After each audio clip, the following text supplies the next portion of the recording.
గుమగుమలాడే వంకాయ కొత్తిమీర కారం 30 మందికి అండి. ఎలా చేయాలో చూసేద్దాం వచ్చేయండి. ముందుగా ఆయిల్ పోసేసుకుందాం. దాదాపు 150 గ్రామ్స్ పైన పడుతుంది. వంకాయ అనేది ఆయిల్ లేకపోతే బాగోదు. ముందుగా పోపు దినుసులు వేసుకుందామండి. మినపప్పు, శనగపప్పు, జీలకర్ర, ఇంగువ, పొట్టిమిరపకాయలు అండి వేసుకున్నాము. ఇది బాగా వేగాలి. ఇప్పుడు చూసుకోవచ్చు మనం పోపు అనేది బాగా వేగింది. ఇప్పుడు ఎర్రగడ్డలు వేసుకోవాలి. దాదాపు మనకు ఒక 1/2 కిలో పడుతుందండి. ఒక చిన్న టీ స్పూన్ అంతా పసుపు వేసుకుందామండి. అనేది బాగా మగ్గాయండి. ఇప్పుడు అనేది వంకాయలు అనేది వేసుకున్నాము. ఇది దాదాపు మనకి 5 కిలోల వంకాయలు అండి.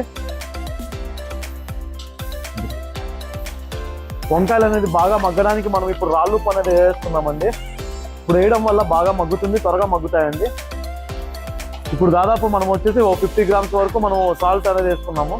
ఇప్పుడు మనం ఈ వంకాయలు అనేది బాగా మగ్గేలోగా మనం ఇది అనేది ఆడించుకున్నామండి. పేస్ట్, కొత్తిమీర, ఒక పెద్ద టమాటో సైజు చింతపండు, పచ్చిమిరపకాయలు, జీలకర్ర, అల్లం ఇది అనేది గ్రైండ్ చేసుకొని పెట్టుకోవాలి. చూసుకోవచ్చు మనకు 50% వరకు అయింది. ఇంకో 30% తర్వాత మనం పేస్ట్ చేసి పెట్టుకున్నదంతా వేసుకుందామండి. ఇప్పుడు మనం చూసుకోవచ్చండి దాదాపు 80% వంకాయలు అనేది బాగా కుక్ అయిపోయింది. ఇప్పుడు మనం పేస్ట్ చేసి పెట్టుకున్నది వేసేసుకుందామండి. ఇప్పుడు కాస్త వాటర్ కూడా పోసేస్తున్నాం. మనం ఆ మసాలా పేస్ట్ వేసిన తర్వాత చాలా సువాసనగా ఉందండి. గుమగుమాలు వస్తూ ఉన్నాయి. ఇది కాస్త ఇంకో 20% ఇందులోనే కుక్ అయిపోతే మాత్రం ఎక్సలెంట్గా ఉంటుంది కొత్తిమీర కారం అన్నది.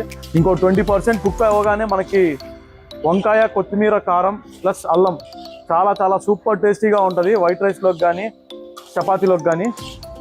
ఇది అవగానే టేస్ట్ చూసి చెప్పేద్దాం ఎలా ఉందో. చూసుకోవచ్చండి కొత్తిమీర కారం అనేది రెడీ అయిపోయింది. ఇప్పుడు కొత్తిమీర చల్లేసుకొని మనం సర్వింగ్ బౌల్లోకి లిఫ్ట్ చేసుకోవడమే. ఇంకా అదిరిపోయిందండి. చాలా చాలా బాగుంది, ఎక్సలెంట్గా ఉంది.